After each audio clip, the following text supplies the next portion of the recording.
This is the Misdirected Mark Podcast, a podcast about gaming, game mastering, and entertaining you, our listeners.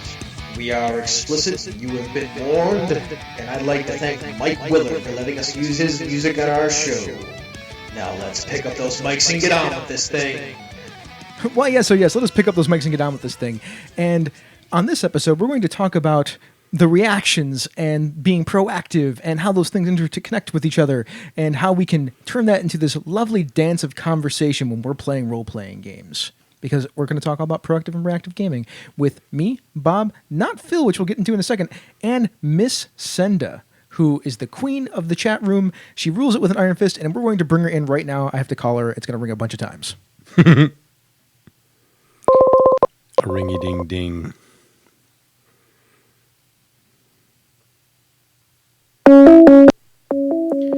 Doing it this way works better. Hi. Hi, I'm back. Yes, you're back, and you're on the show. Hey, everybody. Senda's here. Hey, and Hi, keep an eye on guys. her because they were saying she was loud before we kicked her out for the intro. So Maybe she'll be better Ooh, now. dear. I think I turned it down. I think she's good now. So if you just keep an eye on Am that. I good now? Is she I think now, you're good. folks? All right, cool. So, Senda, it's wonderful to have you here. We're going to talk about your Gnome Stew article, Proactive versus Reactive Gaming, and turn it into a whole giant topic. Are you excited? Yeah. Yeah, me too. Yeah, heck yeah. it is exciting. It is wonderful to have you here. I guess we should Thanks. start by saying, where the hell's I'm- Phil? Yeah, I was going to say, like, people are going to have some questions. Yeah. So, Phil had a bit of a tumble today. He fell at work. He biffed it. There was ice. Yeah, there was ice. And gravity. And gravity. And he broke his arm Yeah. pretty bad. Actually, his upper left arm, and he's left-hand dominant, so that really blows. He's going to have surgery on Friday. They're going to put a plate and some pins in there. Yep. What else can we say about it? I don't know if there's anything else to say about it. It was a Yeah, diagonal fracture clean through the bone. So, yeah, those two pieces of bone are no longer touching each other. Well, they're no longer connected to each other. They're touching, and it's uncomfortable. Yeah.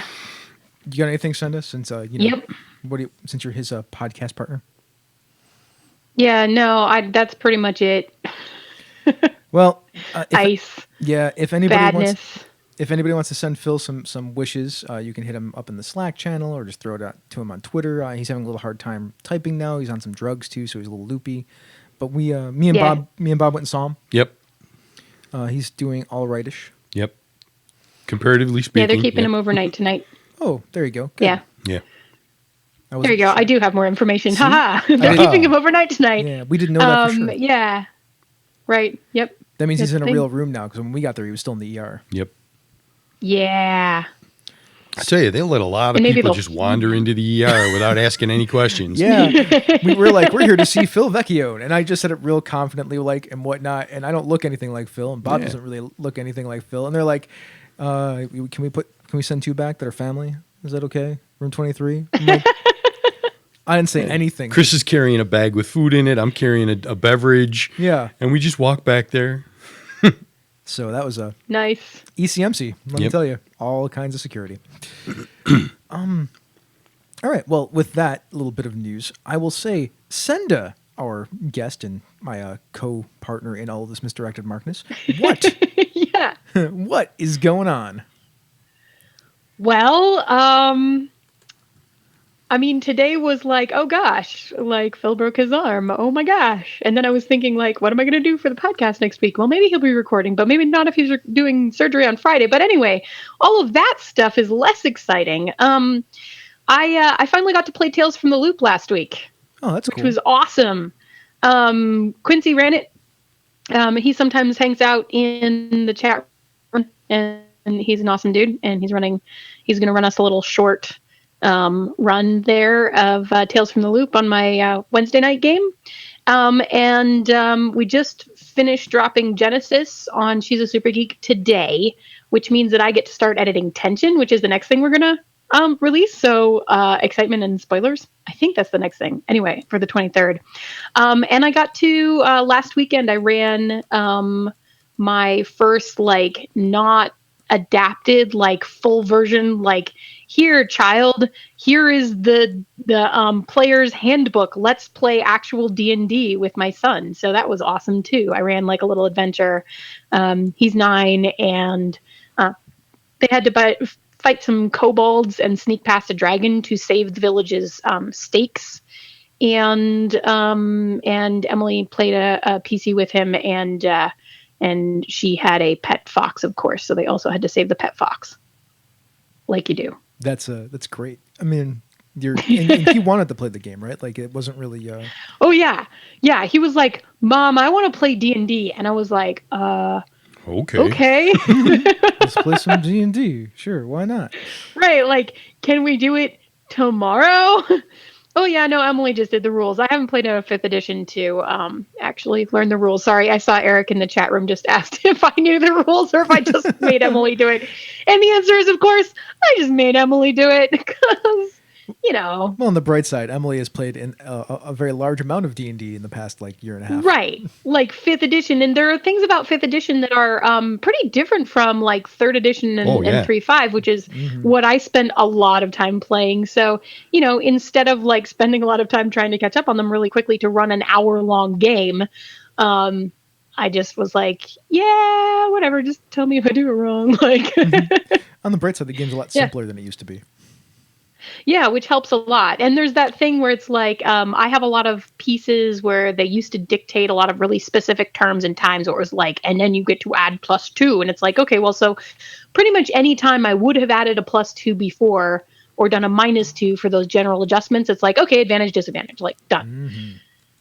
Yeah. So it's not that crazy to run, but there are specifics. I'm sure if I got into spells and stuff, I would be like, this is different. Yeah, the spells can get a little... I mean, even they're easier to deal with, but there's no stacking of spells really anymore, like bonuses and whatnot. And, like, you could do a little bit of that, but because there's this rule called concentration, Senda, where if you have a spell that it persists and you have to concentrate on it, you can only have one of those going at a time. Yeah, that makes sense. Yeah, they simplified a whole bunch of stuff. Concentration existed before. Yeah, the concentration... It was a skill and a feat. So that check was to see if you could concentrate on your spell when you got hit. The new version of it is you can only have one spell that requires concentration going on at a time. I gotcha. That way you can't that makes cast. Sense. Yeah, if you're like a cleric, you can't cast like I'm going to say the wrong spells or whatever, but like you can't cast bless and Shield of Faith and things because and those bull strength and bull strength, like those things probably all have concentration tags on them. I don't know offhand, maybe they don't. I could be just talking out of my ass at the moment, but you can't cast all those at the same time anymore. It makes it a much more playable game with the stacking, and there are still ways to stack spells, but it's not as abusive as it used to be, or not as like, I don't even call it abusive because that was part of that play, right? But it's not as ridiculous to keep track of anymore. Right, that makes perfect sense. I know I haven't actually messed around with 5th edition D&D that much. Like, so it was interesting. It was the first time I've actually ever run 5th edition, and I've played in one like super short little mini campaign thing. And then I played a couple of Adventures League games early on, but like I haven't had the kind of experience in it that would really expose me to some of the true details and differences between it and the previous versions of D&D. So it was interesting to be like, whatever, I'm just going to run it. Like, I have all the books. Well, actually, I had to be like, hey, Emily, where are the books? She went, I think they're in my room. Hang on. I actually just got done putting together and submitting my Adventures League adventure for 13th level characters today, which the mandate on it was it's got to be mostly exploration with a ton of traps inspired by the Tomb of Horror and like very little combat. I'm like, all right. And I did it all. And then I was like, I don't know if I have enough experience points or how hard this thing actually is. And when I went through it and sort of like mocked my way through it with some characters, it was, I'm not sure it's hard enough yet. So then I had to go make it harder. So it was like a little late, which I felt bad about, but hopefully it'll be a better adventure now. Yeah. Cool. Well, hey, Chris, tell us more. What's up with you? Oh, well, thank you for asking. So, not a ton, I guess. I haven't really been doing a lot but writing that thing for the last week and like touching it up. Me and Bob, we got together and we brainstormed a game called Bot Battle Bedlam. Used my my new whiteboard methodology for brainstorming before I put it into some sort of like format that I can use. Like brainstorm the plan for the game or for whatever I'm doing, whatever project I'm working on the whiteboard, and then transfer that brainstorm to some sort of planned out format that I can use that is much more usable, like Trello or something. Yep. So I did that for that. I did it for a different project this past week. I'm reading a book. I've actually read a book, and I'm reading it again, called Getting Things Done, because Phil keeps espousing it. And it's because it is how Phil runs his life. Yeah. Strangely enough, it's really effective. Oh, yeah. Yeah. Although, like, reading that book is like having a conversation with Phil. Yeah. Except I said Yep. in our private Slack channel. I was like, it's like reading it's like having a conversation with Phil, but better. And I was like, I didn't really mean it that way. Like that happened. Narrator voice, he did. I did not. Who knows what he's talking about? It's weird to listen to that book. So I'm like, oh, that's like totally Phil in a nutshell. Yeah, pretty much. Yeah. We played Dungeon World last night. Yep. That was fun. That was one of our better sessions too. Yes, we had a good time. Yeah. It's an Odvex Castle. I really need to put more of Odvex Castle out there for people to consume and use if they want to. I think we all leveled up too. No, Jerry didn't. He missed one did he experience miss? point short. Yeah. GM Jerry Mander, if you're not familiar with who he is, he's usually in the chat room. He's a pretty active member with Instructed Mark. He plays in your DCC game. He's part of the Lake Effect Gaming folks. That's the people that run the QCC. He plays in that game. He's playing a salamander named Smolderskin, right? Yep, Smolderskin. Yeah. That group is weird. It's like two fighter types that are like old vets, and two young kids that are like magic users that weird are powers. They have weird powers. One of them is like shadow and lightning based, and the other one's fire based, and they just cause all kinds of chaos and havoc. So these two old vets are just trying to keep them in line. It's hilarious. Yeah. I guess Get off my lawn. Yeah, pretty much. I got to play the Doom that came from Atlantic City. It's a board game written. It's a board game by Keith Baker, and I forget who the other designer is. It's like it's a take on Monopoly. It's really great. It only takes about 45 minutes to play. The object of the game is you're trying to destroy properties, and there's like 2 houses in every property. And if you can destroy the second property, you get to open a gate on it. And the win condition for the game is either to open 6 gates or to fill your Doom card. So everybody gets these random Doom cards that you can even swap out at times. And the Doom cards have like conditions that you have to meet on them. And if you can meet the condition on your Doom card, you win the game. And it's got all that Monopoly type stuff. And there's like fighting in it though, instead of like trading properties. And Doom. Yeah, and Doom.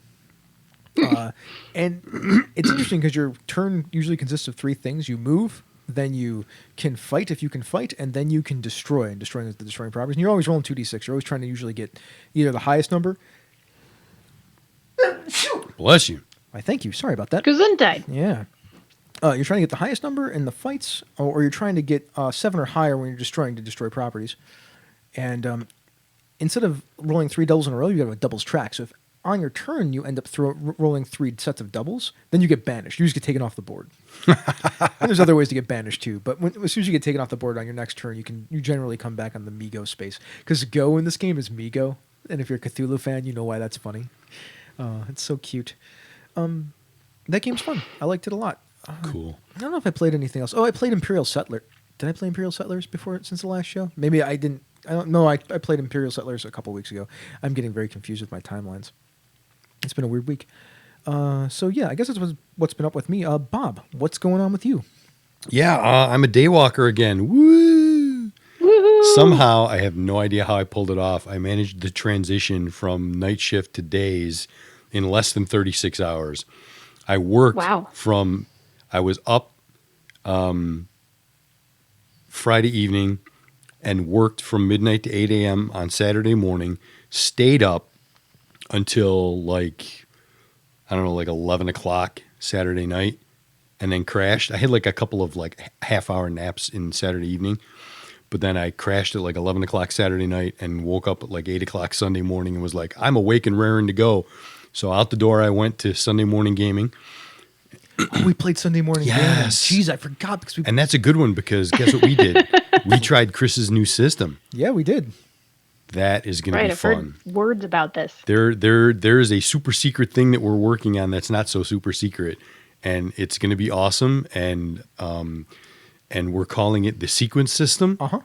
And Chris did a really nice job on it. and it is going to be very useful for a lot of different genres and stuff. And we're very excited about it after doing a quick play test on Sunday morning. It's got a nice light base to it that you can Yep. play with, and then I've already found that it's from playing a couple of sessions of it because I like the Playstorm games, that it's really expandable, like with a lot of different Yep. things that you can do to it. Yep, it's going to be a little modular, and it's going to be a load of fun. So keep your ears peeled for more sneak peeks on that coming soon-ish.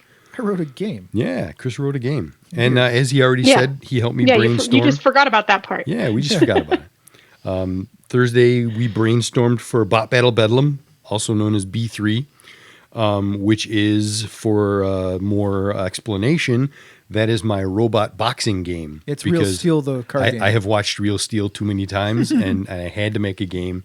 And I've been struggling with it because I wasn't sure how I wanted to handle the mechanics of it and stuff. And we sat down and we started brainstorming, and Chris was writing on his whiteboard, and we nailed what we were going to do with it. And then I mocked up some cards like the next night while I was working. And so that's going to be interesting. And hopefully I'll have maybe within another week, maybe a playtest alpha ready to go, so I can actually throw down and have two bots beat the crap out of each other. All right. So that pretty much sums up what's going on. All right, I guess we should move on to announcements then. Yeah. All right. Our announcement for this week is a New Agenda Publishing. So this is a group of designers, publishers, and editors that have come together to form this company called New Agenda Publishing. It is a publishing cooperative consortium made up of Misha Bushyager, designer for Chill Save and Lovecraft-esque, as well as being an editor of the award-winning #Feminism microgame collection, Aloy Lasanta, the ENnie award-winning publisher of Third Eye Games, and designer and publisher Jerry Grayson of Kafira Publishing. So New Agenda's Publishing is this group of people, and they're dedicated to promoting diversity in role-playing games and the community through their hiring and choices. They want to amplify underrepresented voices and help them to tell new stories from their perspective. They want to bring more people of color, and especially women of color, to the table.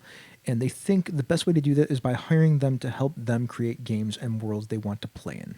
Awesome. I think that's an amazingly cool Yep. initiative, and I can't wait to see what they come up with and what they make and Absolutely. what kind of products they push forward. Sunday, what do you That's think amazing. about that? I know, right? Isn't that great? Yeah. I always wanted to play Lovecraft-esque. I've never had a chance to. And I know you I played... haven't really I haven't played Lovecraft-esque. I don't actually think I've played any of the games. I thought you folks played some of the games from #Feminism. Oh yeah. I Yeah. mean, we did do that. Yes. Yeah, they're on Emphatically.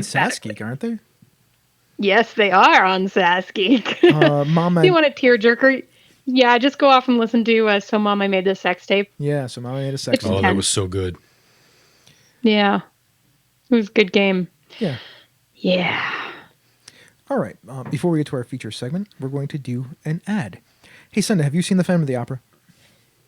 Yes. Have you? Yes, I have. I saw it live once. Me too. In Toronto at Pantages, I saw it. I saw it in Toronto at Pantages as well. Did you Well, I saw it in Denver, so there. It's not as At the Ellie Calkins Opera House, obviously. obviously. Clearly. Sorry, it's not as fair for you because we live like a few hours away from Toronto. Yeah. Like we could drive up there. It's not that big Right. a deal. I can't even get a direct flight to Toronto. I have been looking because I would like to get to Breakout Con. Like, How is there it's not a sort of a dir- mess. How's there not a direct Okay. flight? There is probably a direct flight. There is not a direct flight on any airline that flies at reasonable rates. Oh, okay. I was gonna say because like Denver, last time I checked, was a major city, and Toronto was a major city. So I mean, I Yeah. feel like there should be It's a direct hub. flight. Yeah. So I feel like I probably need to go look at United or American. I just have been avoiding it because, oh God, my pocketbook. I like how this advertisement has gotten off into a whole thing about flights. Sorry. It's My totally a fault. thing. My fault. I'll take that one. I know it's me too. Our bespoken ad copy right here. So Right. the reason I asked if you like Phantom of the Opera, right? yeah, the reason I Yeah, asked if can you, I sing it? Where are we? the reason I asked if you liked Phantom of the Opera is because the adventure that we're talking about is the Ghost of Whimsical Splendor. So it goes like this as far as the brief on the adventure. Waterdeep's beloved opera diva has gone missing, and it appears to be more than only a passing concern. With wealthy lords breathing down the city watch's neck, they must quickly find her so that the show can go on. But something dark is hidden within the deep recesses of the whimsical Splendor Opera House, and that darkness has taken the city starlet. Can the darkness be banished, and can she be saved in time? A 4-hour adventure for character levels 1 through 2 by Christopher Gray. I mean, if you're going to play some D&D, why not have an opera house? There you go. Right. I mean, I'm totally in for that because as a GM, I immediately start imagining all of the cool things that you would find in the basement of an opera house trying to, find wherever she's hidden or whatever. All the props and costumes. Oh my gosh, it's so good. And if you've seen the Phantom of the Opera, you can have some sort of sequence where it's actually like going down into the sewers on all these moving sets that keep just rising up into the sky. Like I love that part. That's one of my favorite technical things in a musical ever. I just love it. Yep. So I just really remember the chandelier, and I feel like you would have to involve a chandelier in there somewhere. Absolutely. Like, I hope there's a chandelier in that adventure. That would make me very happy. yeah, I'm not sure if there is. I went through it. Like I like the there's a bunch of stock art in it. The maps are really nice. It's a really well produced product. If you're looking for a D&D adventure to get your game started, especially a city adventure that's investigative in Waterdeep, this is a perfect product to pick up. I would expect it to be well done because of Christopher Gray. Absolutely. All right. Yeah. Let us move on to the feature segment. And the reason we're not using a soundboard tonight for this stuff is because if I use the soundboard, Senda gets kicked out. Yeah. I'm not about to kick Yes. out. You have to call me again. Yeah. Would you like me to? I don't know if I can. Workshop. Workshop, play better games, don't suck. I'm Phil. Ah! Okay. Mom does it better than me. And now I that's can't recorded do for it. posterity. It So. really is. I was really excited because Senda, you started doing, you're like, workshop, and then you stopped. I was waiting for you to say, play better games, don't suck, and you didn't do it. I figured I would help her out. So. I said play better games. Damn it! I don't know. Yeah, damn the it. rest of Play what you better said games. Changes Damn it. around a little bit amorphously. I don't know. Oh, man. Oh, All right, baby. so the workshop. Yeah, why don't you lead us in, Bob? The part of Phil Vecchione tonight will be played by Old Man Logan. So, just before the end of the year, Senda wrote an article on Gnome Stew about the concepts of proactive and reactive gaming. The article is Boy, did I. fantastic. Yes, it is. It's fantastic, and it got a lot of buzz. Last week, we thought those terms should be made part of the MM lexicon. So to make it official, we've invited Senda on the show to talk about her article, as well as to take a deeper dive into the topic. We're going to use the first half of the segment to introduce the concepts, and the second half, we will have a discussion looking at this concept through the lenses of being a player, a GM, and a designer.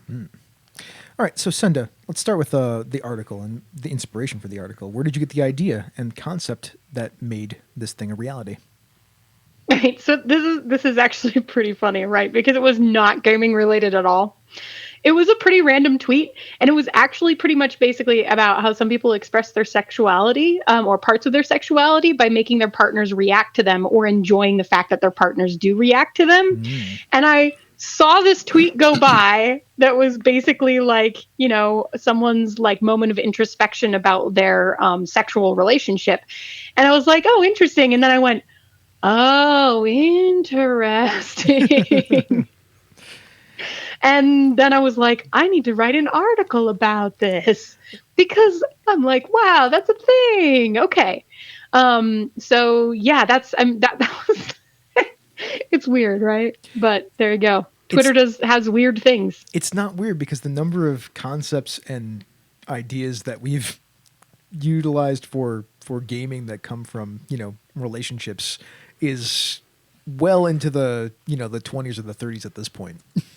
Right. I mean, the thing is, really, when it comes right down to it, creating a game at your table is creating relationships with the people at your table, and you have to communicate with them, and you have to, be able to interact with them in ways that are very similar to being in a relationship of some variety, because, trust and all of that kind of stuff. So it makes sense. It was the thought about causing reactions in people that made me really go, like, oh, I really like to react in games. Like that's a thing that people have actually said to me in a number of different ways, right? That they've when they've told me that they like playing with me, there's like a way to sort of synthesize and translate the ways that people tell me that essentially come down to, you are very reactive and I love how you move with the story. Is sort of the generalized gist of most of the times when people come up to me and say that to me.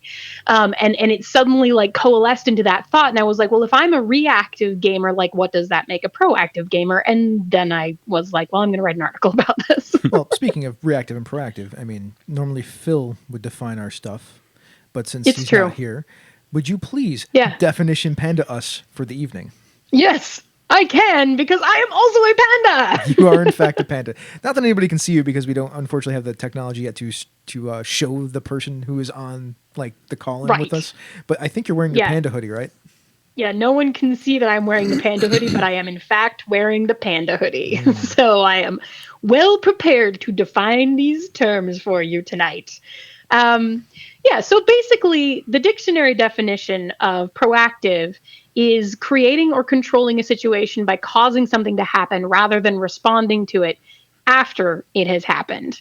And then reactive is defined as acting in response to a situation rather than creating or controlling it. So for the purposes of gaming, there are some really clear examples of this where you can be like, yes, you decided to do that thing, and then you took it and you went and you did it. But also sometimes there's some finer hairs, so we can get into moments where like the player's intent may actually be involved in defining for us in gaming, whether we would say a specific action was proactive or reactive.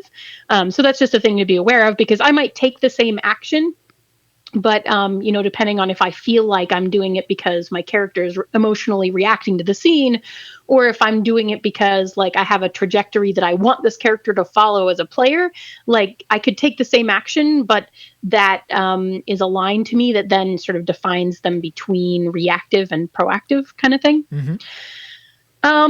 And really, and this is kind of where the article went, I like to think of it kind of as a dance, right? So you have a proactive player or GM who sort of nudges or pushes the story along, and then you have a reactive player or reactive GM who follows the lead of that player, and you work together.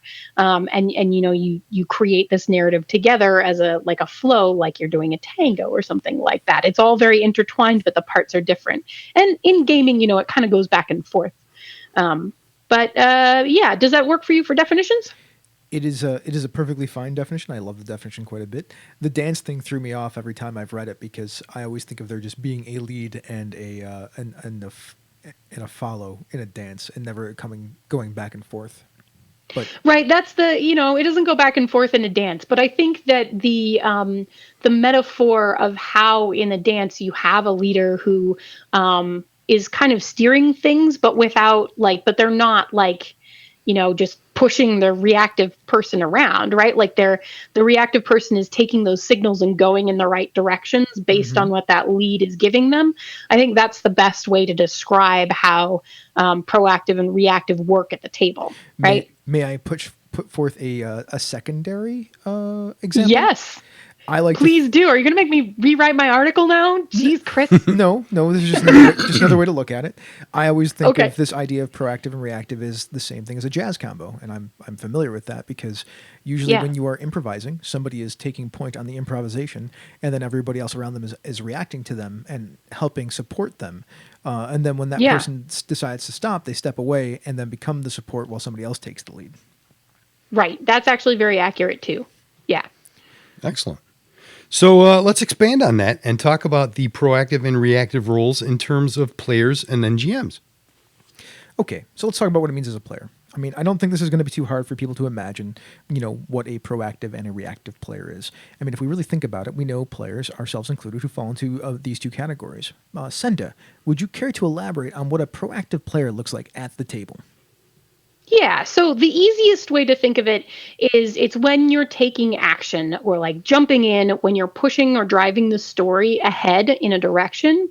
So it's like that moment where you're like, hold my beer, or watch my back, and then you do the thing Or it may be also, and I know that this is something that Phil does, where sometimes he walks into a game, right? And he has a thought and a plan, and he's like, this character starts here, but has a very specific arc that I think that I'm gonna try and follow and kind of push along this path. Like that's also being a proactive player because you have a plan. So it's that pushing the story forward, or it's having the plan for where you want your character and your story to kind of go and end up. To me, that's very proactive. Would you agree? I would agree, in fact, wholeheartedly. Awesome. Fantastic. I'm glad we're all on the same page here. What does it look like if you're a reactive player?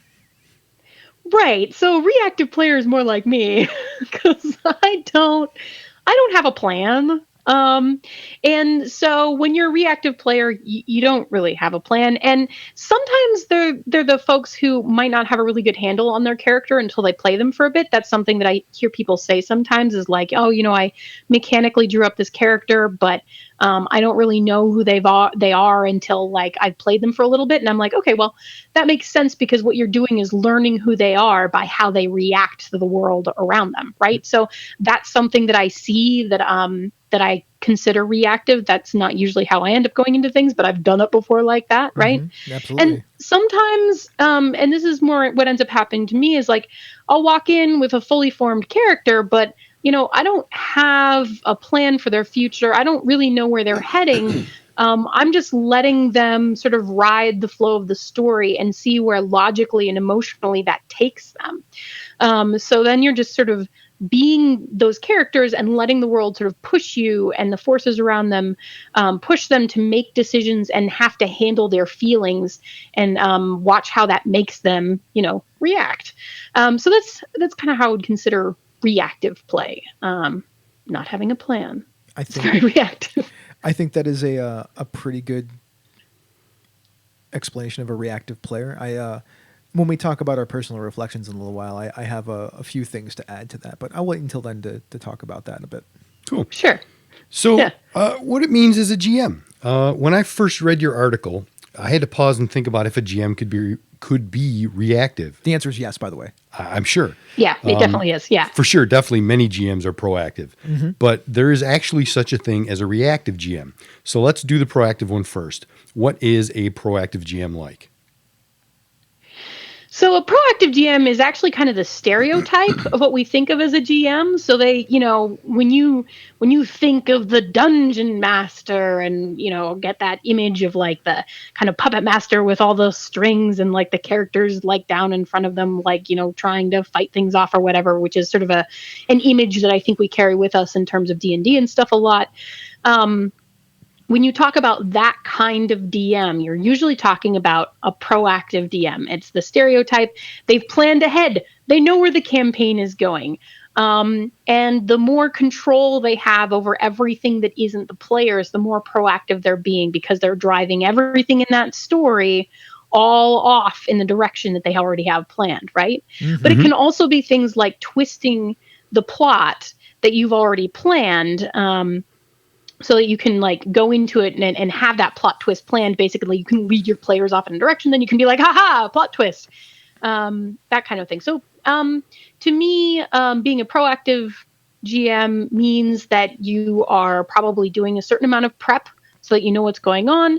And it also means that you have a very specific story you're trying to tell, and you come to the table with that story in that intent. And it's just a point that you're consistently driving towards, right? You have a goal and you're moving towards it. So you're being very proactive. Great. So what about a reactive GM? Yeah. And this one was a little bit trickier right off the bat, right? It was one of the interesting things that when I read that tweet and I was like, oh, I'm a reactive player. And then I was like, does this apply to GMing? And I thought about it for a moment. And what's interesting to me is that I think it does. So to me, when we start talking about reactive GMing, that is a style of GMing that I would associate with being a more improv GM, right? Versus a planned GM. So it means that your story and the direction that you're going is much more affected by the actions of the characters at the table, and you may not have a big overarching plan. You can just sort of go with it and let the world react to them, right? And not just And it's something. Yeah, go. Sorry. And not just the characters, but the players too, and their input. Yes. Yep. And sources. So things like sourcing the table, right? Yep. Is something that I consider a reactive GMing technique. And I think that it's something that's being supported by newer game tech that we're seeing. So things like Powered by the Apocalypse. I think that Powered by the Apocalypse is written to give you the tools to be a very reactive GM, because you react to the players rolling. Like you never roll a thing, right? Like your actions are taken in reaction to the players' actions, and how those actions go. So to me, like that's a very mechanically supports reactive GMing. And it's also about sharing narrative control, right? So I actually wrote a bit, and I won't go into it too much because you can go read the article, but I wrote a bit in the article about proactive versus reactive, and how that is very tied into how we share narrative control. So if I am a very proactive GM, I keep a large part of that narrative control for myself, right?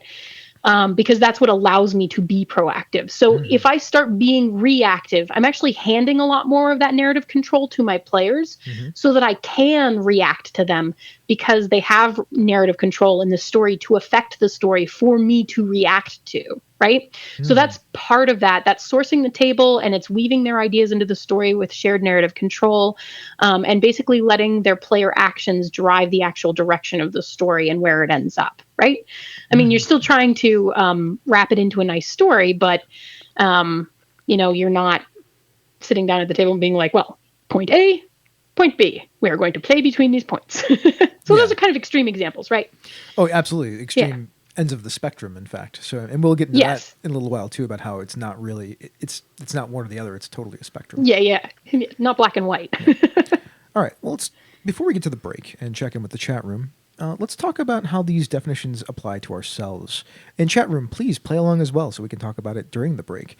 So yeah, absolutely. So Senda, as a player, you sort of mentioned this already, but what are you? Right. So the thing that I did want to mention is that it is a spectrum, right? So I don't think that anyone is 100% on one end or the other, and I don't think we live permanently in one pool or the other of these people. So it's something where you kind of can mush back and forth, and sometimes it depends on who you're playing with and what game you're playing, and yada yada yada.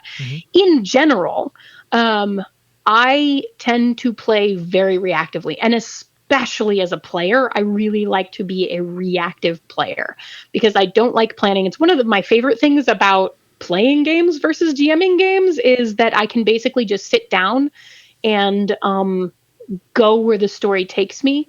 And that's like my favorite thing. So when it's immersive enough that I just go with it and we get to an amazing place, I love that. It's my favorite. So my favorite way to play is definitely reactive, like way reactive.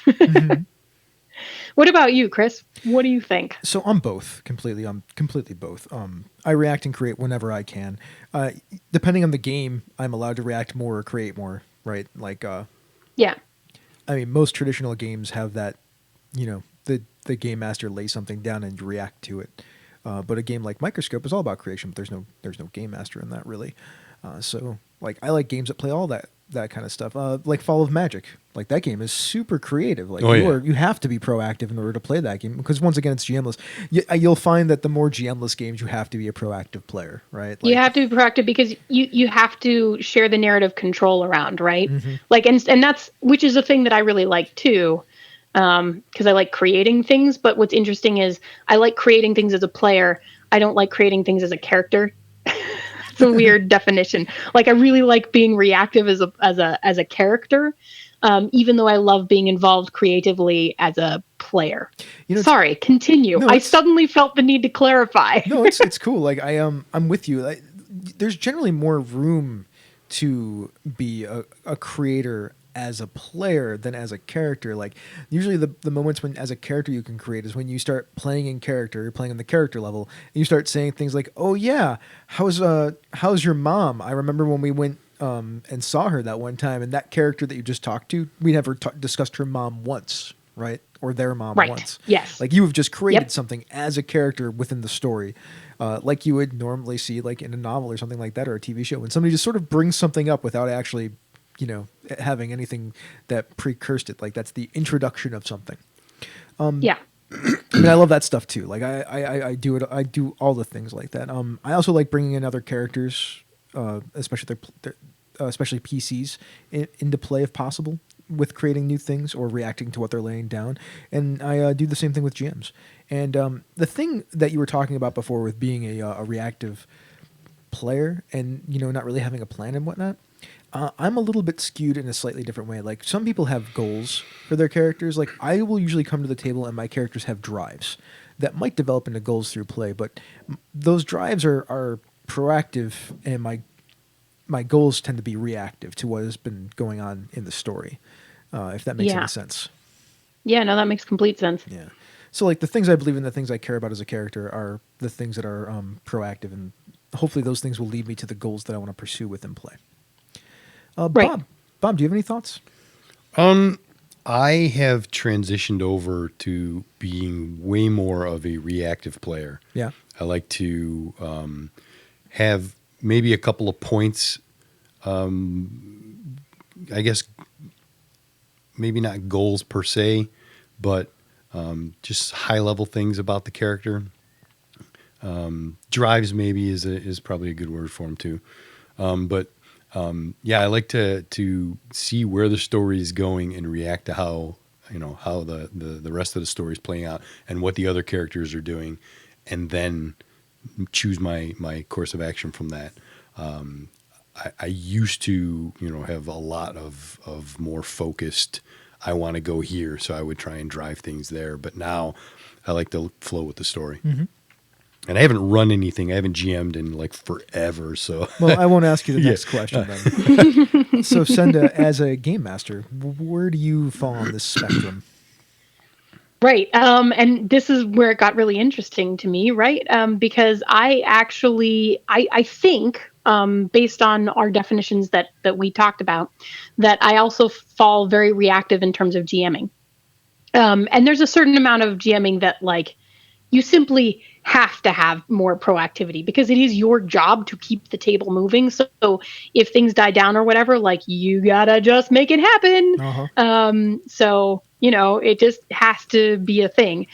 And you have to, I like to walk into a game with enough prep that I have a scene, like the first scene that starts us off with the basic idea of like what the problem is that we're working on. Because I run a lot of one shots, right? So that's about as far as I have to think. And then from there, if I'm lucky and I have a good table, it's fantastic and beautiful and becomes very reactive because, we can play off of each other and there's a high amount of shared narrative control. So there's a lot of, both the players and me as a GM, both reacting and being proactive. And kind of just passing that back and forth whenever it narratively makes sense. So I definitely like to live on the reactive side of GMing much more than proactive. Right? Absolutely. Chris, we won't ask Bob, but what do you think, Chris?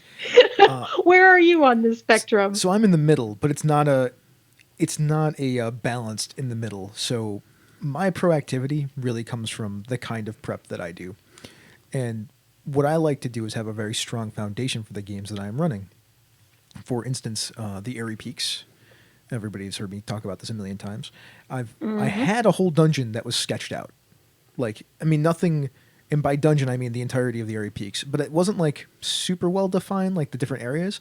But I had like they call them point crawls. It's basically a mind map that had labels for all the different places in the Airy Peaks. There's something like 33 different locations that had names. Like, that's all it was at first. But that plus the town of Foot, plus understanding that I had this cycle of play where I knew that people were going to go to Foot, go into the peaks and come back out.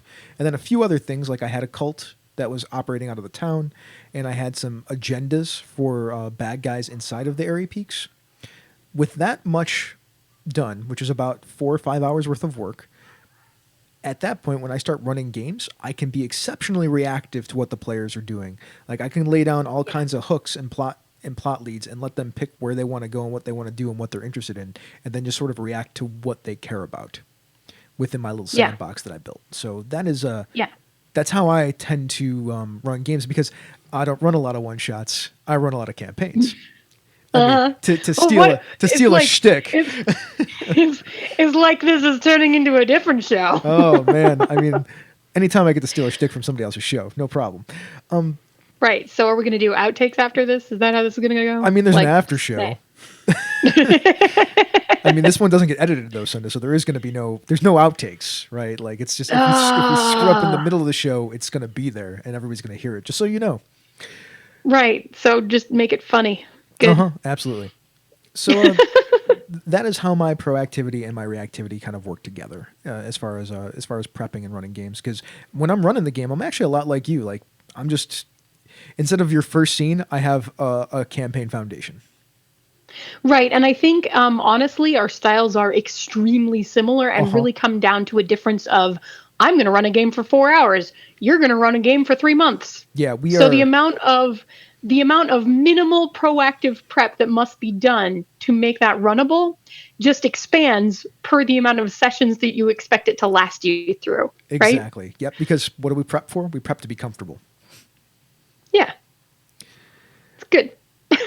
Yeah. You and me do fall right in the same space for how we like to game master games. Yeah, pretty much. I mean, I'm with you on if I'm going to run a one shot, if I could do it off an index card, more power to me, right? Like, let's just play. Oh, yeah. I don't run one shots off of more than an index card. If I do, like, I'm screwed because I'm not going to remember all of that content and information. Like there's actually, there's running around out there on the DMs block. There's secondary feed of actual play. I ran you guys' as Encoded Designs first adventure for Part-Time Gods of Fate. Yeah, The Coming of the Preacher, right? And I was like overwhelmed with papers, and I was just like, oh my God, like I can't. And basically ended up running it off of remembering how it went from the time that I played it. Because I just couldn't even handle it. All you got to know about that scenario is that there is a bunch of people looking for a book that can do a lot of stuff. Yeah, that's pretty much it. Yep. But like, you have to know the preacher is he's like a gnarly dude. Yeah. And that's what you need to know. And there's a Minotaur. Like, the Minotaur is cool and fun to play as a GM. Like, that's what you need to know. Yep. Drunk Minotaur. Inevitably. Anyway, carrying on. Let's move on. So with the discussion framed out, let's check in with the chat room. And when we come back, we'll talk about player advice, GM advice, and design considerations around this concept. But before we get to the chat room, let's do a Misdirected Mark Show blurb. So today we're going to talk about Pandas Talking Games because Senda's here. So Phil and Senda, yeah, right? Phil and Senda answer your questions about RPGs from the perspectives of one-shots and campaigns with some panda silliness. They also might get into other kinds of something versus something topics, but for the most part, it's one-shots versus campaigns. Yeah, I mean, that's still the easiest way to summarize the podcast, but sometimes it's like, sometimes it's old and new, sometimes it's, whatever two perspectives we kind of come at it from, so. Yeah, your most recent episode was about different editions, right? Yeah, old and new, because Phil is old. And I'm not, and you're not. Obviously. Oh, man, it's like hit the guy when he's down. He's got a broken arm, and we're just going to call him old. I love it. Oh, that's okay. He's going to listen later, and it's going to lift his spirits. Yep, absolutely. And Rob Abrazato just pointed out something. Henceforth, whenever someone wants to use the phrase panda silliness, it is verboten. One must use the proper terminology, which is pandemonium. Ah, that's good. He is, in fact, correct. Yes. And I will fix that after this show. Oh, and Jared Rasher, of course, had to jump in with that pun was almost unbearable. Oh God. No. Oh, God. So, this is telling you what our chat room is like tonight. These guys are awesome, as usual. We have some good questions, and we have some feedback on what their answers to the questions were. So I will start out with Avi the Jackal. If he has an NPC with some loose motivations and views, but when he portrays them, he mostly just bounces off what the PCs do, is that proactive or reactive GMing? Yeah, that's a good question. I think that's reactive. you start with a proactive seed, but you're reacting to Yeah. what they're doing. So Yeah, that's how I see it too. To me, that reads as reactive because you're not pushing an agenda kind of through that. You're just bouncing off what you get. yeah. Jared Rasser, misdirected Mark, word scramble. I don't use my mouth this often on the show. Jared Rasher I've said, experienced it now on the show. Jared Rasher thinks of this concept when he thinks about this topic. If you're actively mining the investment of the players to have something to react to, might you say that you're being a reactive GM, but not a passive one? Yes. And I think there that's is a very accurate. big difference, I think. Yeah, between passive and reactive. Yes, There's a really absolutely. Those are two completely different things. A passive GM is boring. Yeah, I don't think you want a passive GM. No, I mean you want your game master to, and you want your players too, to all be very engaged, right? Like you don't want them. Right. What's the opposite of passive aggressive? Right? Like I don't know. Yeah. What was the antonym to passive? Engaged. I would say aggressive. I think you're aggressive. right. Yeah, but I mean, I would also. So the word that I would actually use in this particular situation is probably invested. Yeah, there you go. Yep. And willing and contributing. Contributing is another word that I would like to use there. Like you want your players and your game master to contribute ideas, to contribute to what's going on at the table. Yeah. Yeah, and actually Rob just said active, which is also super accurate because both of these words you will notice have the actual word active contained within them. So neither of them are actually implying any sort of passivity. They're implying action. It's just the two kind of sides of the coin in terms of how you take the action. Yep. That makes perfect sense. Absolutely. Yeah. Avi had commented that when you're authoring, aren't you authoring a lot more now that you have more narrative authority? Like if you're reacting to the story with narrative authority, isn't that in a way being proactive? Yeah, I mean, we can noodle down to the point that any action that you take in the game ends up being proactive or reactive because you can get down to that level. And that is actually literally why part of the definition that I used to write this article had to do with player intent. Yeah. Right? Because sometimes you get down to the point where whatever action that is could be read either way, right? Or just the fact that you're creating things in the game by reacting means you're being proactive or something, along those lines. It's kind of a Mobius strip. Yeah. Like it goes around a corner and just comes back. So that's where, to me, part of it is like, what's your mindset as a player? Are you doing this because you have an agenda or a goal in mind, or are you doing this in reaction to what just got put in front of you? And it gets a little amorphous at that point. And you kind of just have to call it on yourself, whether you would consider it proactive or reactive, because only you know what you're thinking when you do that thing, right? But I guess that is the point at which I'm like, okay, well, I guess it really just matters, like, what was your intent when you did the thing? Yeah, I tend to think of it as if you are, if somebody throws something down and then you build on top of that, or you react to what's going on, that's reactive, right? The proactive thing to me is like, and this is for the purposes of our definition, like maybe these words aren't perfectly suited for what we're talking about, but I think they're pretty good. The proactive one is you're actually creating something whole cloth that nobody really thought of before. It's like when you introduce new elements, or like there wasn't that location before, and then you just said there was a new location, right? Like from either side of the screen. Yeah. Like now I'm sick of making plans. Leroy Jenkins. There you go. Yeah, that's pretty proactive. Maybe in the most extreme way possible. Yeah. Eric the Weregator asked, can you have a game where both the GM and the players are reactive? Yeah. Or both of them proactive? And again, it's going to be probably that blend.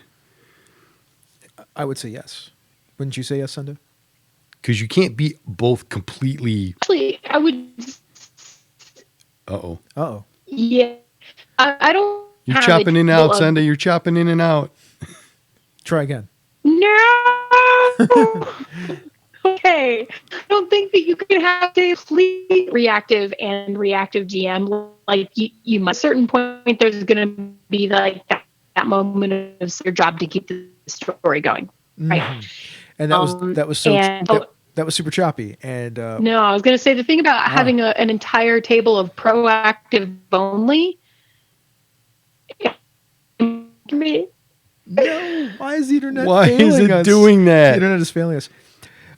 Senda, I'm gonna call you back. I'm gonna hang up on you. And I'm gonna call you back. See if that fixes it. All right. Cool. Meanwhile, Bob, fill time. Yes. So technical difficulties. No. So some of the comments from the chat room about their answers to the questions for what they prefer and that kind of thing. Waregator likes to play games that allow him to be a proactive player, but not all games make that type of play comfortable. Jared Rasher likes knowing his starting point and generally his ending point, but in between he likes to have some scenes that he wants to slot in, so he reacts to the path the PCs go after. So he's kind of in the middle. That makes sense. Yep. Emily likes to slide between being proactive and reactive both as a GM and a player. She likes to ride that middle ground. Send to say something. Okay, I'm here. Can you hear me? Yeah, and you're not choppy anymore. So Yay, let's hope it stays that way. And Avi asked if I was going to have to edit this time, and the answer to that question is obviously no. Yes. Yeah. Clearly. He's still not going to edit. It's just going to be Robot Senda, that's all. Yeah, that's okay. I'm slowly turning into a Decepticon. No one knows it yet, though. I mean, what? What? Oh, no. I thought you were one of the good guys. So the rest of the good show. People, Senda.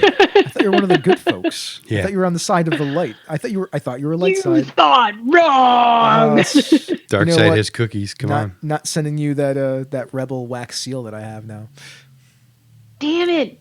Send me the awesome rebel wax. It's actually already coming your way, I think. Oh, that's good. Avi the Jackal says he's enjoying this episode of Krinda's Talking Games. What the hell? That's messed up. Chris and Senda's Talking Games. That's bizarre. No. Yeah. Just unfortunately, Chris plus Senda doesn't make an adorable fuzzy animal. No, it doesn't. It just sounds like something horrifying, like some sort of evil crystal spider thing. And on that note, back to the topic. Oh, back to the topic. Thank you, Bob. Right. Well, all right. Now that we have an understanding of proactive and reactive, how can we leverage these ideas in our games? So question number 1. Once a GM knows what their main style is, how can they use that to focus on games that will best fit their style? So, Senda, what about games for proactive GMs? Yeah, so I think games for proactive GMs tend to be, I should preface this by saying, like, you can run anything you want, right? Mm-hmm. But if you know that you like to be proactive, then I think games that have a where as a GM you control more of the world and it's acceptable to have a little bit more of like just a little bit of a railroad in there, like that kind of thing, depending on how proactive you like to be. Mm-hmm. That kind of stuff, games that run like that are going to be the ones that you probably really enjoy running. Yeah, absolutely. Instead of, what do you think? I would say instead of railroad, I would call that linear adventure design, right? Like you know where the story is going to end up, but you were just giving people a smaller amount of choices instead of anything they want as they're moving along this path. Yes. That will hopefully affect the end of the story. That would be where I would go. One, I'm sure we'll talk about design later, but as a proactive GM, that's how I would construct my games. It's in fact how I have constructed my games in the past as a proactive GM. Of course, you can also just Schrodinger's dungeon or Schrodinger's plot point them if you want to. Right. Or you can be Phil and like literally plan for anything that they could, possibly decide and actually pull it off. Until they do the one thing that he didn't actually plan for. And then he's like, I need to go to the bathroom. I'll be back in 5 minutes. Right? Potty break. Let's talk about reactive, since this is where we both live. We might be better at this. Although I think we did a fair job. At this one. We did a fair job at proactive, I think. So okay, good. What about reactive for you? Like, what are some ways that you can leverage that? Right. So reactive for me tends to thrive on games that work well with shared narrative control. And whether that's, a slightly crunchier system that just has a lot of that built mechanically into the system to share that narrative control, or whether that means that the game is just super light so you can just do that. Those are the kinds of games that I find, at least for me, work really well because then you can start reacting, right? I mean, lots of shared narrative control. I mean, Lasers and Feelings, Love and Justice, Yep. Rocker Boys and Vending Machines. It's all about, that stuff's all about sourcing the table and sourcing a couple of charts, which is interesting, right? Because we are basically, as reactive GMs, randomly rolling, which is a very OSR thing to do to generate our adventures in a very short period of time. Uh-oh. I think Senda froze. She did. Darn it. Oh, Damn, we lost you again, Senda. We were having all of the technical difficulties. Why? I don't know. I mean, I have pretty good internet here, and this should be working, and it's not. It's very disappointing. Are you there, Senda? What? Why has your internet forsaken us, Senda? The internet, it might be mine. Okay, now try again. I think you're back. Am I back? You are I was going back. to say, I can try. No. Okay, I was like, I could try a different browser or something. No, you're good. Go ahead, talk. I think there's just sometimes spikes. Okay. I don't remember what I was saying. So tell me about Reactive, because the whole thing got muddled. Reactive GMs. The whole thing. It was so good, you guys. It was so good. And now it's it lost. was like the Do best it thing again. ever, Do it and again. It's gone. Do it again. I don't remember what I said.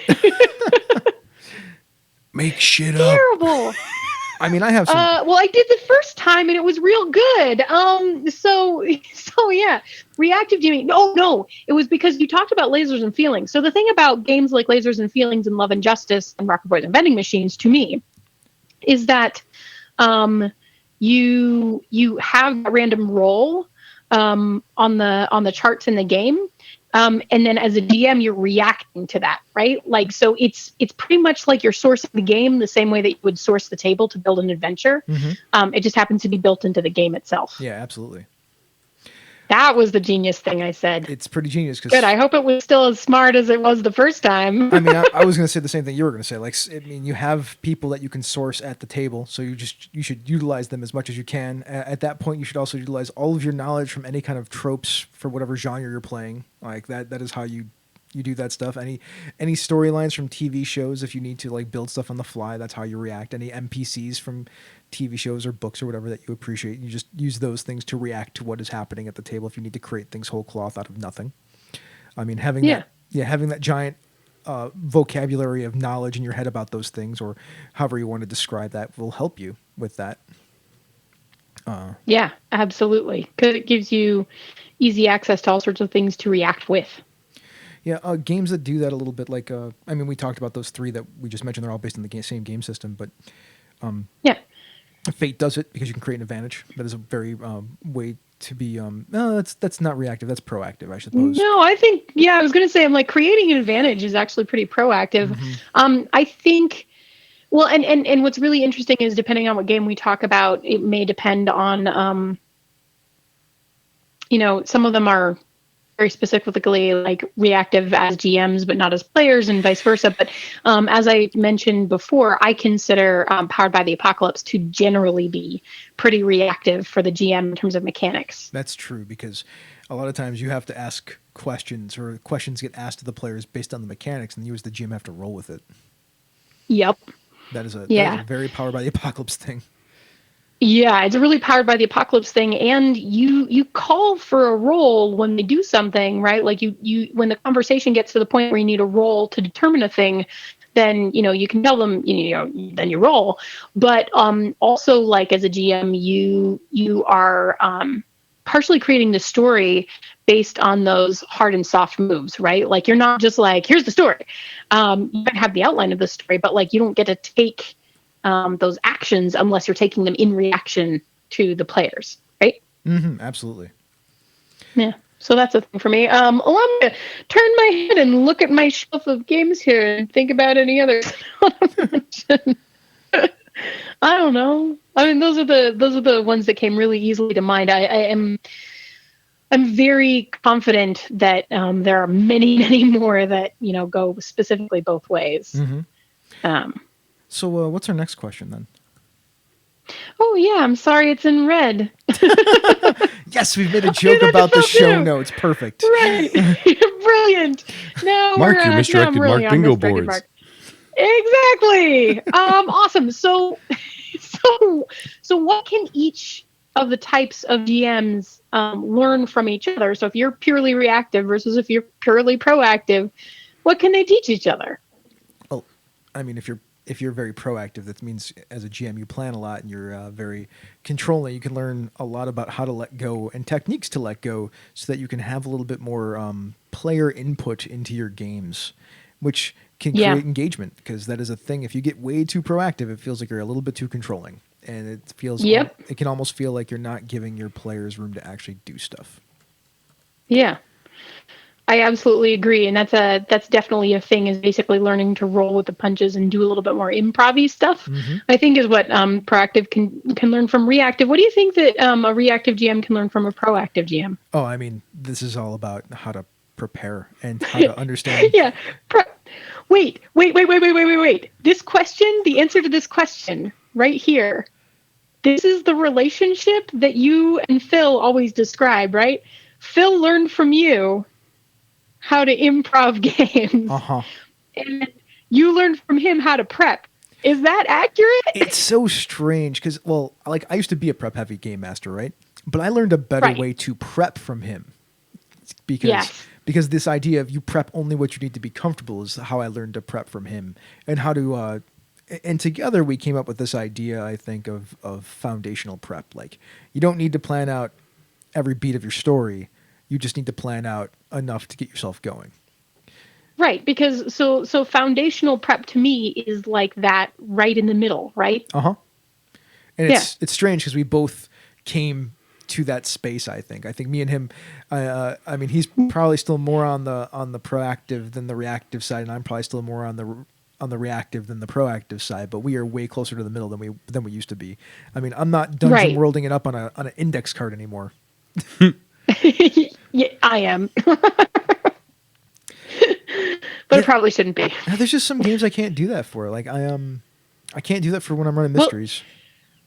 Well, yeah, and you'll note that I don't really run mysteries, and you'll also note again, as we said earlier, like one-shots versus campaigns. So, yeah. But that is a really good analogy for people who are fans of the show. If you're not, if you're just listening in for the first time, just go back and listen to the last 100 and change episodes, and then you'll understand me and Phil. Right. Right. Yeah, but it's just a thing that you guys talk about frequently, so it seemed like a good thing to reference. Bob, what's our next question? So, from the player side, what are good tips for making characters and playing them in a game when you are proactive? Sunda, proactive. Oh, that's so mean. I don't play proactively, but what I think is having. I mean, the funny thing is, part of the answer to me is the same both ways, right? Which is having a fleshed out character, so that you have a base to go either proactive or reactive, right? Mm-hmm. And then proactively, that might mean a couple of things to me. It might mean that I have, a specific path that I've planned out. Like, this is a squire, and my path that I'm plotting in this game is that I am going to become a knight, and everything that I do in this game is driving me towards that goal. That's a pretty proactive way to play, in my opinion. But I think you can also play proactively by being the character who, doesn't so much react as just like does things, or who just adds things to the story, which is how we can end up with really awesome rainmakers. It's also how we can end up with people who just like walk in and kill your games. That's like a fine line. Right? Yeah, absolutely. Yeah, it can. When somebody turns and is like, "Well, you gone dark side. We're not going to try to redeem you. We're just going to stab you to death." Right. Like, I know the entire premise of your game was X, but I've just decided that my character is going to Y. that is the bad version of proactive, right? Yeah, that's the bad version. Don't do that version of proactive. Effective proactive is saying, "Oh, look, a giant plot hook. Come, fellow party members, here is a really powerful reason for us to take this plot hook Yeah, and because you stick it in our mouths." because you invent the powerful reason if you need to, right? Right. Like, that Whatever is- you need to make it be a reason that you go with it, you proactively make it happen. Yeah, it's very. It works within our definition because that sounds reactive in some ways, but it's not because you're creating something whole cloth to also be sort of reactive. But that is way more Yes. proactive than reactive, in my opinion. Right. In my opinion as well, because it comes back down to player intent. If I'm, as the GM, if I'm not necessarily just throwing plot hooks out like, there is a dragon in the mountain, if I'm like, I stole your sister, then the way that you react to that plot hook might be much more reactive than proactive, right? Because, oh my God, I have to save my sister. If it's just, there's a dragon in the mountain and it's going to kill us all in this town that you've never been to before, well, I mean, you could just leave, or you could proactively come up with a reason why you care and go do the plot hook. I just had a very strange thought about this whole concept. So if you were a very proactive person before you get to the table, like you have your character, you have these ideas about your character, you've given them to the game master, you have all this stuff that you want to get done in play, and you give that all to the game master. As soon as they start dropping those things in play, you have to react to those things. So you do, because they're handing your plot to you. Yeah. So there's actually different places that you can be proactive and reactive. There's being proactive before play, and there's being proactive during play, and there's being reactive before play and reactive during play. Yeah, so I absolutely agree with you. Yeah. There's a thing I didn't really think about before, and now I am thinking about it. It's rather fascinating. I didn't get all the way down to that level before either. That's great. So, I mean, there's the prep and the play, right? Like, I mean, they're both play in some way, shape, or form, right? That's part of the fun of the hobby. And for people who like to make characters and whatnot, that's part of the fun of the hobby too. Like, that's prep for play. So that's fascinating. I didn't even think about that. So that is, I guess, my great insight for this topic. Right. Did we talk about from a player side what a good tip is for making a reactive player? I don't think so, but I have an idea for it, if you don't mind. Yeah. Throw it out there. This is about not being super prepared with what you want your character to be. This is about, like, I always think of it as like I said before, I like having these themes for my character, these drives for my character, but nothing solid. Like, I don't have a mom, and I don't have a sister, and I don't have goals that I want to achieve. But when this stuff comes up in the story that sounds interesting to me or fits within my drives and my themes, I'll just react to it and grab those hooks that the game master is throwing at me. So then I can give my game master, like, here's sort of my stuff that I care about, but not like specifics. And when you drop stuff, I'll just react to it. Yeah. That's for real. That's my thought. Yeah, that's usually how I end up going too. Sometimes I do go the direction that you were talking about before, though, where I end up with a very fully fleshed out character, because it gives me the ability to become, like, really reactive during the game, because everything can come from a place of, like, I understand how this character would react to that, so I don't have to guess or make it up or anything. Like, I already figured that stuff out, so let's go. Mm-hmm. That is a thing too. Yep, absolutely. Mm-hmm. So it's really about when you're being proactive and when you're being reactive. It goes to that scale thing, right? And yes, definitely the scale. And you can be that. You mentioned it already. You can be that proactive player at the table, and you start making stuff up, creating new things, new ideas, and new stuff during play. Like, that is where being a proactive player, I think, is the strongest version of being a proactive player, I suppose. Yeah. It's one version of being a proactive player. How about that? Yeah, I'll go with that. Proactive at the table versus proactive before the table. Correct. Yes, it's a whole different thing now. It's driving me crazy. Oh man, yeah. No, you got like a whole nother show you got to do when Phil gets back. I know, right?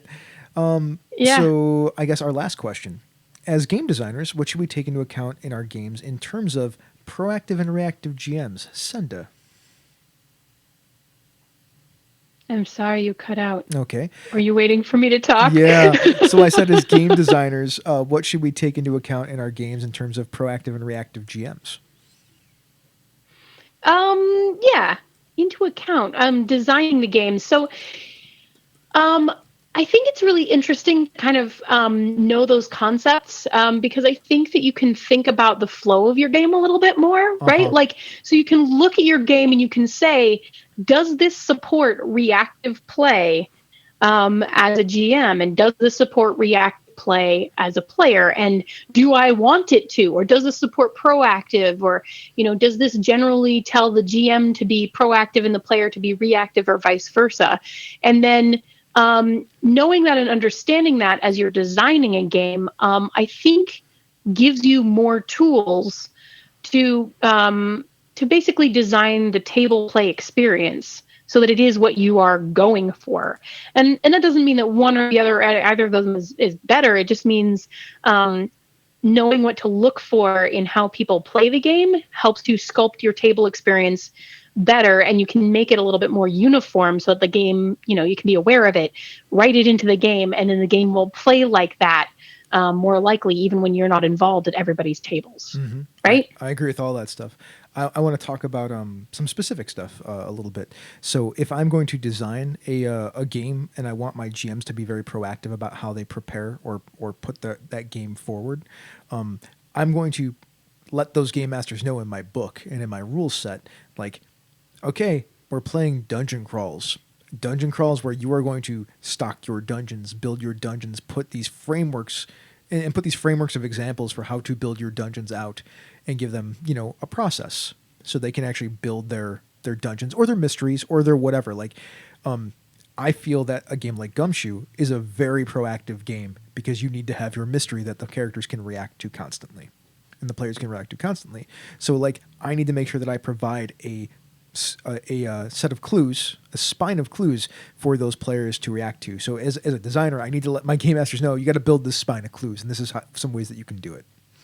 When it comes to being a reactive GM, I think it's good to put in stuff like, look, you either need to ask your players these questions before you start playing. I think that's a thing that happens in Urban Shadows. Like, there's always a thing that happens at the very beginning of the game where a question gets asked to the players and they say a thing, and then you're playing a lot off that. I could be completely wrong, but that is a kind of a design philosophy that you can use, or a design goal that you can use to build a game where you are a reactive GM. Because you would then have to react to what the players say to you right away using all the other stuff that you have. So those are some, at least in my opinion, some ideas about how games get built for reactive and proactive GMs. Does that make sense? Yeah, that makes really good sense to me. From the player side of things, proactive player mechanics are things like, well, you have fate points and you can spend those fate points to declare things. You have a mechanic in your game. Yeah. You have a mechanic in your game that lets you create a thing wholeheartedly. You have mechanics in your games that let you just build stuff that are not necessarily... Right, planning skills, right? If there are prep skills where you get to go back and say, oh, I totally put the helicopter over there. Yep, that's the preparedness skill in Night's Black Agents. It's the flashback mechanic in Leverage because it lets you make a thing happen that didn't necessarily happen before. Stuff like that. The reactive stuff is, I mean, I think those are the mechanics that we're all very comfortable with, right? Like, there's monsters on the board and you're going to fight them. So hit them. Or run away from them, or you're going to react to whatever the situation is. That is what we're typically used to. Yeah. Game master drops a thing, deal with it. How do you? It's actually the question. Like, I just set up a scene. Yeah. What do you do? Right? What do you do? Yeah. Yep, because that is literally the proactive GM asking the reactive player, how do you react? Yeah. Right. It is probably the most common situation that we are comfortable with. Yes, and that's where we get back to the stereotype of proactive GM, reactive player. Mm-hmm. Yeah. Is there anything else you wanted to say about that concept, or should we wrap this up? No, I think we're pretty good, unless there's anything crazy like you can think of. No, we're going to talk to the chat room again later, so we'll get back to them.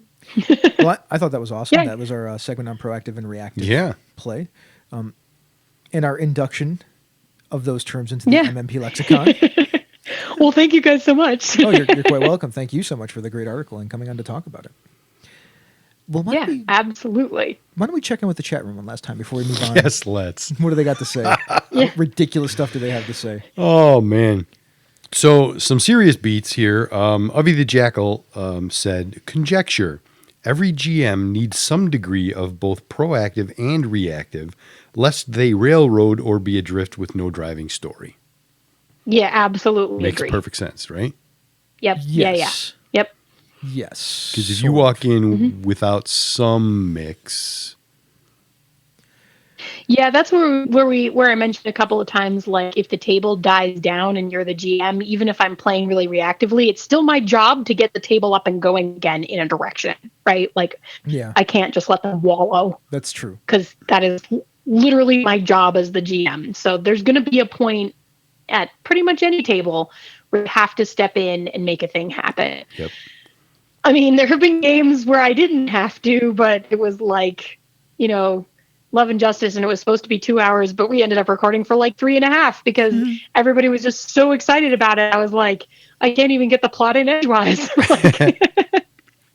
It was great. I remember that game. I listened to it. It was Yeah. It was fun to listen to. All of the tropiness was fantastic. Much trophies. Oh, it was so good. Then we kind of got off the rails when Senda started going all Decepticon. Sorry JR, about that. Jared said that if Senda turns into Soundwave, I want to know what cassettes she has with her. I vote for Ravage and Laserbeak. And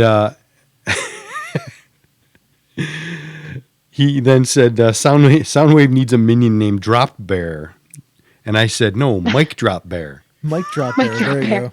That's good. So now it's Sendawave and Mike Drop Bear. That seems legit. It totally seems legit. I can jump on board with that. No problem. Oh, man. So who's going to make that like mini comic series now? Yeah. I mean, I'm not drawing it because I can't draw. I mean, I'll write for Right. it. I'll totally write that 1-page comic about. Sendawave and Mike Drop Bear. Send away from Mike Drop Bear. And then we started getting into some other stuff, and I brought up somebody brought up the Ditch Lilies, and then I was thinking about Like you Josie do. and the Pussycats in Outer Space. So, yeah. I'm just looking for the topic for chatter thing that we're going to talk about. Yes, because I linked it. I can't pull the link up from my phone, apparently. What? That's a problem. I mean, this whole thing with this not having the iPad at my disposal is actually a problem. Yeah, I'll have to figure that out in the future. suboptimal. It is suboptimal. What- That's why I'm just What filling happened to your iPad? time. I'm using it to talk to you. Oh yeah, sorry about that. No, that's fine.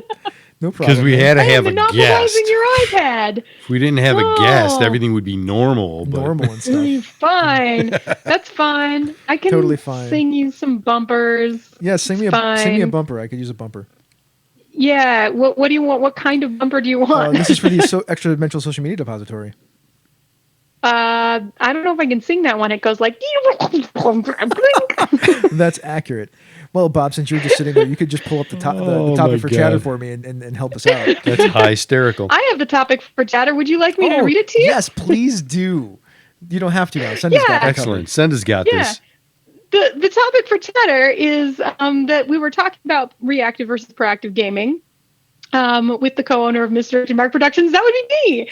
And you asked everybody what their take was, if they were more a reactive gamer or a proactive gamer. Well, feel free to pick out a few people's comments because I don't have it in Right. front of me. Right. I guess I'm just going to keep going, you guys. Like, it'll be great. I'll just skim. Well, Chris, I'm not going to say yours because you got to talk during the actual show, That's right? true. So That's fair. That's fair. that's a thing. Jason Hobbs says that he lives firmly in both camps. I don't know why I almost said plants there. That would have been interesting. Do you live in plants? I mean, I live in both plants apparently, or he does anyway. No, Jason Hobbs lives in both plants. See, this is where you get outtakes and pin stalking games. Mm-hmm. Yeah. And then, you can go back and forth. You said you were pretty much down the middle. I'm going to ignore you. PK Sullivan says he's largely reactive as a player and pretty much a mix as a GM. Mm-hmm. Toby Sennett said that it depends on the story and what the pacing is like at the time. So if the GM is feeding them a lot of stuff, then he'll be more reactive. If the pace is slowed down and there's less active stuff to kind of negotiate, then he's more likely to jump in and get proactive. JJ Lanza wrote like a page. So Good stuff. JG tends to do that. and that's okay. Yeah. I tend to read it. Right. Do you want me to read the whole thing? Just pick out some of the best parts. Cherry Well, pick. I haven't read it before, so I don't know what the best parts are, No. right? So he definitely said it was more of a complex idea than the article presents. Which, yeah, I agree. It was a 1,200 word article, and I feel like there's a lot more expansion. And we hit on some of it tonight that I just didn't even necessarily get into in that article. But we just talked about it for an hour, and there's still more to talk about it if we wanted to. There's so much more. Yeah. You could still talk about it, right? So he said that if the MC is encouraged to come to the table at the start of the game with some ideas of what they want to do, that would be proactive. The MC is also encouraged to kill their darlings in order to support what the players want to do. That's reactive, and I would absolutely agree with that. Mm-hmm. So players are usually responding to that, what do you do, which we talked about before, right? Which would be reactive. Yep. But players' choices to that, the way that they react to that question, can take the story and action to uncharted waters, which could be proactive. And again, to me, that becomes an issue of intent. Correct. Right. Which is why it gets a little mushy in the definition.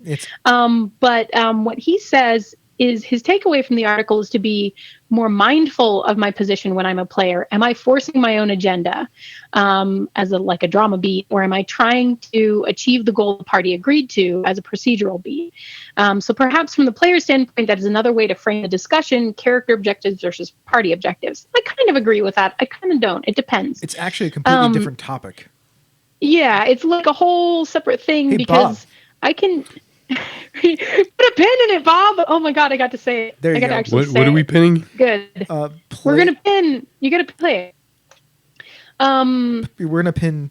We're pinning player objectives versus group objectives. Versus party objectives. Party objectives. Yeah. Got it. Yeah. Ding. It's an interesting thought. Yeah. So from a GM's perspective, the general sentiment regarding railroading may dictate that the GM carefully balance their proactive and reactive actions, which is pretty true. The question can be asked in RPGs in everything in reaction to the initial situation. The GM typically sets up that initial situation, but the situations set up more collaboratively in session 0 may not be as proactive. Yeah. So I partially agree with what he said, and I partially don't. Well, here let's actually talk about what happens in brief in an actual role playing game. So, Game Master shows up. Game Master lays down the initial scene. Players react to the initial scene. That's proactive. Yeah. Yeah. Players reactive. Yep. And then it's just a conversation back and forth, right? Like the Game Master says a thing, the players say a thing. The Game Master says a thing, the players say a thing. But at that point, it's very dependent on what happens, the intent of what happens, and what is created in that moment, whether those things that are created and those things that are said are proactive or reactive, right? Right. I absolutely agree. And so the brief sort of storyline illustration that always comes to mind for me when we start talking about that back and forth is I have run the Lasers and Feelings game that I ran for the DoubleClick on She's a Super Geek, where the blob starts sticking to the windshield as that initial thing that you end up having to react to. Mm-hmm. I've run that a lot of times, and that's a very good force the players to immediately react kind of introductory scene. But past that scene, the moment that they start taking actions, they start doing things like trying to figure out what can defeat these blobs. Like, what are they? What do they do? Can I read more stuff about them on my sensors? Like all of that kind of stuff where they start researching and experimenting and trying to come up with an overall plan. Pretty much just goes right into proactive, at which point I immediately start reacting, right, to what they're trying to do. Yep. And that one's kind of nice and brief because that is pretty much the entire storyline, because that's like a 1 hour game or 2 hours. It depends. Yeah. And the neat thing about that is that, I mean, we have a base setting in Lasers and Feelings, right? Like we know what's on a starship. We know there's a problem, right? But we haven't really defined anything on that starship, what it looks like, what systems it has. Maybe a few of them, because, there's the things in Lasers and Feelings. I think you can have something like a killer warp drive or something. You can have extra good sensors, and you can have the warp drive. You define 2 good things about the ship, and 1 bad thing about the ship. But after that point, anything that the players say that is not has not been defined before, that's actually being proactive. I mean, they might be Yes. creating something to help them solve a problem in the future, but then they're like, well, we're going to go do that thing with this thing that we didn't have before, that we now define that we have that makes sense within the fiction of the game, and react to us. And then you react, Yeah. and then maybe you'll And then react. Yep, and then maybe you'll build something new on top of that because you'll introduce something new based on the fact that they asked you that question and you have that prerogative. But it's a reaction that becomes them. It's a reaction to them to give them information, but maybe it's also then after that a proactive action. Right. It's that thing where you start passing that back and forth, right? Yep, who's creating whole cloth and who is just reacting and solving problems with what exists already. Yes. Yep. And that's one of the things that I actually really enjoy about that game. Yeah. I think that's probably one of the best ways to explain it, right? Yeah. Sounds I think good. So. All right. Do you want me to read some more of these? Lots of people wrote really long things because our G Plus community is fantastic, Yeah, they're and very you smart guys people. are really introspective, and you write really awesome things like what JJ wrote. Why don't you pick one more So- and then we'll move on? One more. Do you want a long one or a couple of short ones? Up to you. I'll give you the choice. Oh, they're all long. There's a couple short ones. Let me just pick. I'm going to pick two of the shorter ones. Okay. No, I'm not. I'm going to pick one longer one. All right. No problem. Okay. So Jared Rasher says that as a GM, I think I tend to be in the middle. I have a good idea for a start for the main villain and for what their end game is, but in between, I think more in terms of set pieces that I want to slot in if they work based on what the players do than on detailed scenarios these days, which is exactly how I do it too. Good on you, Jared Rasher. Mm-hmm.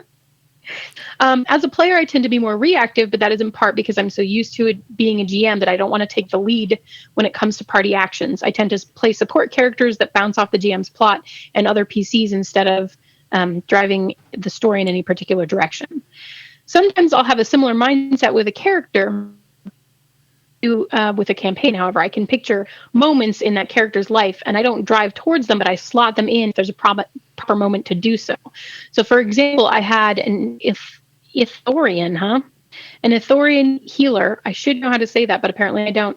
In a Force and Destiny game that was super gentle and a little timid, and I had the idea that if the party seemed threatened by a major opponent, he was going to have his breaking point and use the dark side to cause harm with his healing ability. And then if he fell, that was going to be a redemption arc where he learned to let go of his fear and of losing his friends by realizing they needed him as a healer, not as a protector. So, and in the way that all games do, this last sentence makes me happy. Of course, that got derailed because we had multiple characters in the party that tried to kill me as soon as I fell to the dark side, and one of them tried to mind trick me into being good instead of actually converting me, but that's a whole nother story.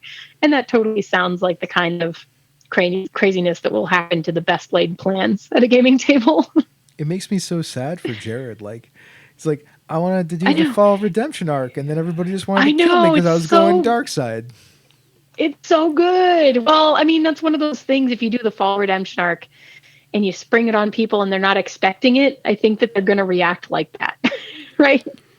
Mm-hmm. I can totally see a bunch of characters. Oh God, you're going to kill us all. Kill them. Yeah, I can totally see a bunch of light side characters all of a sudden like, holy shit, dark side! Ah, kill it! Ah! Yeah, exactly. It's like you're playing a cleric with a bunch of paladins, and suddenly, like you call out the name of an evil god, like they just immediately turn and smite you, right? It's unfortunate because it doesn't give you the opportunity to play through that arc because it's a really good arc.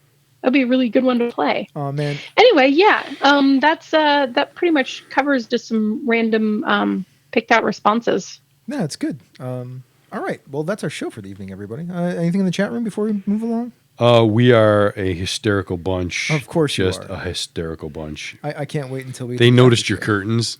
Yeah, I got curtains. And so it's like, wait a minute, they're not curtains, they're mimics. What do you call those curtain-like mimics? Cloakers, yeah, cloakers. And, I apparently have cloakers. And if we pan the camera up, there's probably a lurker above, and yeah. It's not fair. I can't see the curtains. Imagine them. I mean, I'm imagining them as hard as I can. I'll show you the curtains after when we start the after show. We'll do after show curtain view. All right. All right. Yeah. Well, with that, I guess I'll say, everyone, thank you so much for listening. Hey, if you're free on Tuesday evenings at 8:45 Eastern, 6:45 p.m. the Queen's time. Whoa, she's here. Thank you. Yeah. There you go. Yeah, Exactly. I got to actually thank you on time. Yeah. Come join us live on Twitch, where you can chat with other listeners in the awesome chat room for life and ask us questions. If you cannot make it to the live show, check out our podcast each week wherever you get your podcasts. And take a listen to some of the other shows in the Misdirected Mark Network, such as Down with D&D, Threats from Gallifrey, Advantage to Inside Pandas Talking Games, Cypher Speak with Darcy and Troy, The Gnome Cast, The Wednesday Evening Podcast All-Stars, and Hobbs and Friends of the OSR. You can and should also check out some of our brother and sister podcasts. She's a Super Geek, that's Senda's other show. The Knights of the Night. it is. And the always amazing Gaming MBS. Then you can leave us some feedback. You can reach us directly at chris@misdirectedmark.com. That's me. Phil at He's got a misdirectedmark.com. broken Heal up arm. quickly. Yeah, heal up. Yeah. Me, he'll be Bob there at later. misdirectedmark.com. He's over there. You can Whoa, go to our... whoa. Senda, where can we Senda. get you? Right. And at misdirectedmark.com. There you go. Hey, That'll get there me. you go. You can go to our Facebook group. There's the Twitters, which the show and the network are at Misdirected Mark. There's Robert M. Everson.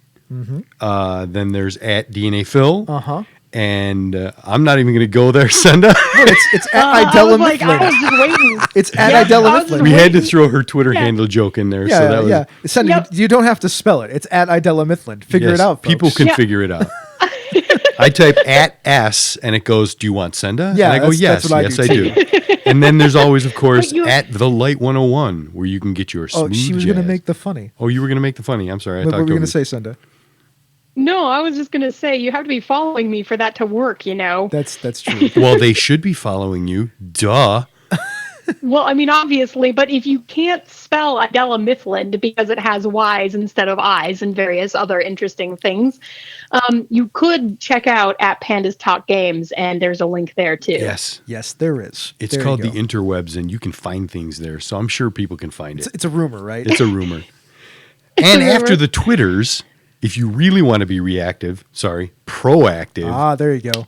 you can go to our awesome G Plus community. Which is like over 410 members strong right now. 400 something. Yeah, that's awesome. I mean, I know all you think G Plus is like a dead space. No, it's not. And it kind of is for most things, but for gaming, it's not. If you're Yeah. a gamer, you want to be in on some cool stuff, G Plus is where it's at. Tons and tons of gaming communities and talk on there. So if you like what we do here and on the other shows in the Misdirected Mark Network, you can support our Patreon campaign at patreon.com/MMP. Patrons get access to the after show, pre-production show notes, musical parodies, the Pandas Talking Games bonus outtakes, and other special releases. We really need to do a musical parody at some We point. do. Can I do the mic? Can I punch it? You Can I do can. the mic? You can. You can absolutely Yes. punch the mic. And actually, you can even say mic drop as soon as I say, this has been a Misdirected Mark production, the media arm of Encoded Designs. Like drop. Oh, we Yeah.